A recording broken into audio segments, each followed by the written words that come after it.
Je sais pas vous, mais en ce moment, j'ai l'impression qu'il y a pas grand-chose à se mettre sous la dent au ciné. Et bonjour tout le monde, j'espère que vous allez bien et j'espère que vous êtes en forme. On se retrouve aujourd'hui pour une certainement petite vidéo multicritique où l'on va aborder les deux derniers films que j'ai vus, à savoir Un monde merveilleux et Little Jaffna. Et je dis certainement petite parce que je vais pas avoir grand-chose à dire dessus. Il y en a un que j'ai plutôt apprécié, que j'ai trouvé plutôt sympathique, et le deuxième où je me suis un peu emmerdé. Bah tiens, on va donc pouvoir parler de celui-là tant qu'à faire. On va donc aborder le film Un monde merveilleux avec Blanche Gardin. Non, on va pas en parler avec Blanche Gardin, c'est juste qu'elle joue dans le film en fait. Désolé. Oui, je sais, quelle bonne blague pitoyable, mais en même temps le film m'a un peu retourné le cerveau. Alors, imparfait, futur. Vous avez du ketchup, 3 4 et un demi-citron. Tu veux faire quoi avec ça? Des 4 au ketchup et au citron. Miam. Bon, après qu'on ait petit-déj, il faut qu'on aille faire des courses, voilà. Le film nous raconte l'histoire de Max, qui est une ancienne prof totalement réfractaire à la nouvelle technologie. Elle vit dans un petit appartement avec sa fille et visiblement c'est une des seules personnes qui ne possède pas de robot. Mais son objectif va être justement grâce à sa fille d'en voler un pour pouvoir le revendre en pièces détachées, mais tout cela ne va pas se passer comme prévu. En effet, elle va se retrouver dans une course-poursuite pour pouvoir récupérer sa fille et, je cite le site Allociné, prouver qu'il reste un peu d'humanité dans ce monde. Et je vous cache pas que je ne comprends pas trop la dernière phrase du pchit sur Allociné parce que quand tu vois le film et même la conclusion, je vois pas où est le côté humanité en fait. Si je devais résumer, je dirais que c'est un film à la fois vulgaire, vide et fade. Et je suis pas vraiment du genre à critiquer la vulgarité dans les films, j'ai aucun problème à ce qu'il y ait 1 million de gros mots à la minute, c'est juste que là, dans celui-là, j'ai trouvé que c'était presque un petit peu malsain, enfin, tu sens vraiment qu'on veut faire juste de la provoque et c'est tout. Et donc ça m'a un petit peu même beaucoup posé problème, mais je vous cache pas que j'ai eu absolument aucune empathie pour le personnage de Max, donc interprété par Blanche Gardin, mais du début à la fin du film. Alors que j'imagine on est censé s'attacher à elle parce qu'elle va avoir pas mal d'emmerdes du début à la fin du film, notamment bah, comme je vous disais, elle va perdre la garde de sa fille et donc tout le but ça va être d'aller la chercher justement. Elle va monter plusieurs combines au début du film avec elle pour pouvoir voler des trucs par-ci par-là, pour pouvoir vivre sans avoir à trop dépenser.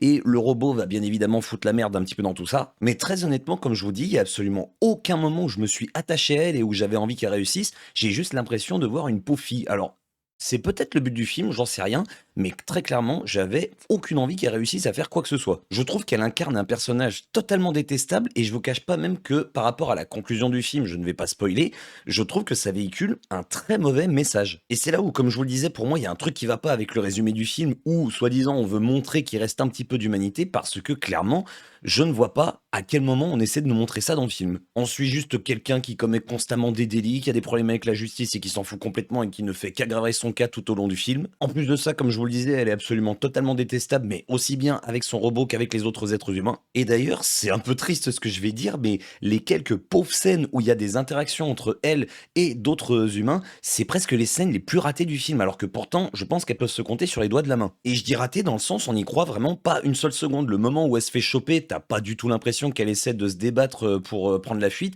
Et à un autre moment, elle va avoir une espèce de romance qui va se créer avec un personnage, mais ça sort vraiment de nulle part. Tu le vois une fois à un moment donné, tu le recroises plus tard, mais ils ont eu genre une discussion pendant 5 minutes et c'est tout. T'as un autre truc au début du film, c'est pareil, ça n'existe absolument pas dans le monde réel, mais bon, on va dire que c'est une fiction, donc passons. Et je suis en train de réfléchir, mais dans mes souvenirs, en plus, il n'y a pas vraiment de moment dans l'intrigue où t'as l'impression que ça va commencer à aller mieux pour elle. Non, t'as juste l'impression que ça dégringole de plus en plus, et à chaque fois qu'il se passe quelque chose de nouveau, elle remet constamment la faute sur le robot, ce qui n'est pas forcément le cas d'ailleurs, mais tu sens qu'il y a une certaine gratuité. Enfin, comme je vous disais, ce qu'on veut dénoncer dans le film, pour moi, je trouve que ça ne marche absolument pas. Mais je vais quand même reconnaître qu'il y a quelques moments, on va dire rigolos par-ci par-là, mais clairement, ça ne suffit pas à sauver le film. Surtout que dans mes souvenirs, la plupart des moments rigolos, bah, comme je vous le disais, c'était notamment grâce au côté vulgaire, donc c'est pour vous dire à quel point ça vole assez haut. Et je suis désolé de ce que je vais dire, parce que c'est un petit peu réducteur, je trouve, mais je pense que ça s'adresse plus à ceux qui apprécient le personnage de Blanche Gardin, parce que, oui, c'est plus ou moins fidèle à son type d'humour. Alors moi, clairement, je n'apprécie pas plus que ça. J'ai rien contre la personne du tout, mais au niveau de son humour,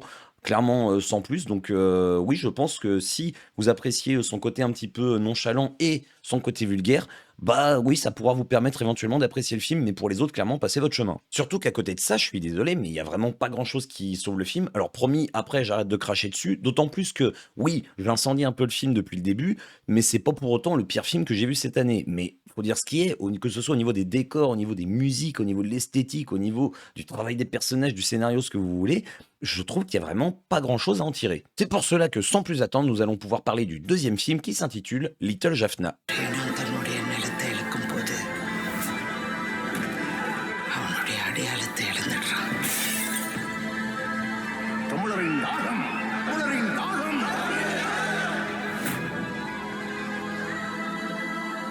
Il s'agit d'un drame thriller policier où l'on va y suivre l'histoire de Michael, qui est un policier chargé de s'infiltrer dans un groupe criminel tamoul, où l'on y fait toutes sortes de joyeusetés entre trafic, extorsion et blanchiment d'argent au profit de rebelles séparatistes au Sri Lanka. Et j'ai oublié de le préciser, mais l'intrigue se déroule dans le quartier de Little Jaffna à Paris, d'où le titre du film. Et là, pour le coup, j'ai passé un bon moment. Et pour un premier long métrage, je trouve que Laurence Valin a proposé vraiment quelque chose de très beau visuellement, enfin au niveau de l'esthétique, il y a vraiment quelque chose qui se dégage du film. Faut savoir que le film est adapté. Alors, j'ai pas vu le court-métrage, mais en gros, il a fait un court-métrage en 2017 qui porte le même nom, donc Little Jaffna. Et à la base, il avait fait ce court-métrage dans l'espoir d'en faire un long-métrage par la suite. Et même si ça semble se dérouler plus ou moins au même moment entre le court et le long-métrage, bah, je serais quand même curieux d'en connaître le contenu parce qu'on passe quand même d'un film, enfin d'un court-métrage de 21 minutes à un film d'1h39. Donc je me demande bien qu'est-ce qui se raconte dans les 20 minutes de court-métrage. Dans tous les cas, c'était très cool. L'histoire, je l'ai trouvée vraiment très intéressante et très captivante. On ressent vraiment le côté thriller par moment, même s'il y a quelques petits trucs. Alors, en ce moment, j'ai un problème avec les films. Je suis trop. Ça, c'est ma faute, mais je trouve que je suis trop parfois concentré sur la forme plus que sur le fond. Par exemple, ma critique sur Thunderbolts, j'ai revu le film une deuxième fois et je me suis rendu compte que dans ma vidéo critique que je vous ai faite, je vous remets d'ailleurs un petit lien si vous voulez aller la voir, mais je trouve que j'ai beaucoup trop parlé de la forme, même si j'avais dit que j'avais trouvé le film cool malgré tout. Et j'ai préféré le film au deuxième visionnage parce que du coup, je me suis beaucoup plus attardé pardon, sur le fond du film. Et faut reconnaître ce qui est, le fond du film est très bon sur Thunderbolt. Et là, je me suis un petit peu fait la même remarque en regardant Little Jaffna, c'est-à-dire qu'à un moment donné, donc comme je vous le disais, il est infiltré dans un groupe qui est pas très gentil, et il va repérer un petit truc au loin dans une planque, il va y aller, mais sans appeler de renfort ou quoi que ce soit. Alors c'est un flic qui est tout seul, en plus de ça, il a pas d'arme sur lui à ce moment-là, et sauf qu'il arrive dans un endroit, dans une espèce d'entrepôt souterrain, où il y a genre une trentaine de mecs. Alors il se faufile comme il peut en prenant des caisses, en faisant genre qu'il fait partie du truc, mais je vois même pas à quel moment tu peux faire un truc comme ça alors que c'est ultra risqué, enfin tu peux clairement y laisser ta peau. Et depuis quelques temps, j'ai l'impression que c'est de plus en plus automatique chez moi, mais je le fais pas exprès. Mais quand je vois certaines scènes, je peux pas m'empêcher de me dire, bah non, c'est pas réaliste. Alors autant sur des films de super-héros, bah justement, je devrais pas me poser ce genre de questions parce que c'est des films de super-héros et ça n'a pas vraiment de sens. Mais dans les films comme Little Jaffna, il y a des fois, ça me sort un petit peu du truc. Et du coup, j'aimerais bien vos retours. Est-ce que vous ressentez ça des fois quand vous regardez des films? Est-ce que c'est des points sur lesquels vous vous attardez, ne serait-ce que volontairement ou non? Parce que autant des films que je n'apprécie pas, j'ai aucun problème à m'attarder un petit peu plus sur la forme, autant les films que j'apprécie, des fois ça m'emmerde un petit peu justement de constater tel ou tel truc qui, c'est pas que ça m'empêche d'apprécier le film, mais je trouve que c'est chipoté un petit peu. Mais encore une fois, je le fais pas exprès. Donc j'attends vos retours sur ce point. Bon, si on en revenait au film maintenant. C'est assez étrange ce que je vais dire, mais je trouve que le personnage de Michael, donc qui est interprété par Laurence Valin, qui est donc, comme je vous le disais, le réalisateur du film, je trouve que visuellement c'est un mec un petit peu lambda, mais qui a malgré tout beaucoup de charisme. Parce que ça a beau être un flic, même quand il est pas sous couverture, quand il est en famille ou autre, c'est vraiment le mec lambda qui fait sa vie tranquillement. Physiquement, quand tu le regardes, il a pas de traits particuliers, hormis des petites taches au niveau du visage, mais il dégage vraiment quelque chose. Alors c'est peut-être lié aussi à sa voix, je trouve qu'il a une voix extrêmement charismatique et je pense que ça joue beaucoup sur son personnage.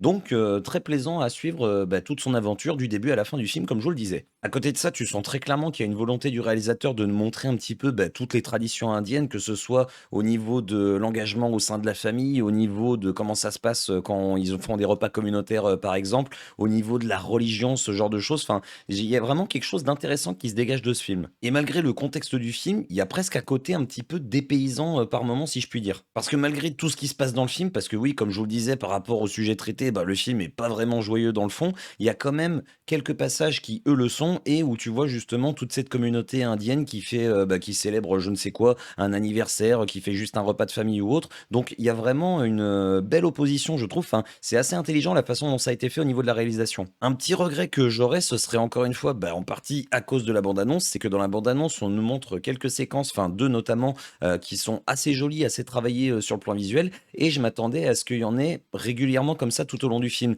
Et en fait, c'est presque les deux seuls. Il y en a une que l'on voit avec des pétales rouges, je dis juste ça pour ne pas spoiler. T'en as une autre qui se passe en intérieur avec de la pluie qui tombe à un seul endroit, si je ne dis pas de bêtises. Et je me suis dit, ah, ça se trouve, il va y avoir pas mal de séquences comme ça tout au long du film, un peu poétiques, qui vont sortir un petit peu du contexte. Et en fait, pas vraiment, malheureusement. Mais en tout cas, comme je vous le disais, c'était très sympathique et j'ai passé un bon moment devant. Donc c'est un film que j'aurais plutôt envie de vous encourager à aller voir. Et comme je vous le disais, je vais pas avoir grand chose de plus à dire sur ce ce film. Alors écoutez, bah, ça arrive, hein, c'est pour ça que là, je vous propose une vidéo avec 2 films notamment pour que vous ayez un minimum de contenu. Et honnêtement, je sais pas trop ce que je vais vous proposer cette semaine comme vidéo parce qu'au niveau des sorties ciné, bah, comme je vous le disais, c'est assez calme en ce moment. Alors il y a Until Dawn qui est à l'affiche, mais très honnêtement, j'ai pas trop envie d'aller le voir. Alors si, il y a quelqu'un qui est motivé, qui me dit: «Tiens, est-ce que tu veux aller voir ça?» J'irai, mais de moi-même, honnêtement, je ne pense pas que j'irai. Comme je vous le disais, je suis pas du genre à aller voir les films uniquement pour cracher dessus, et celui-là, il m'attire vraiment pas du tout. Donc j'ai envie de vous dire, ce sera un petit peu la surprise s'il y a une vidéo supplémentaire qui sort cette semaine. Alors, il y a un seul film qui a l'air intéressant qui s'appelle Accident domestique. C'est un film espagnol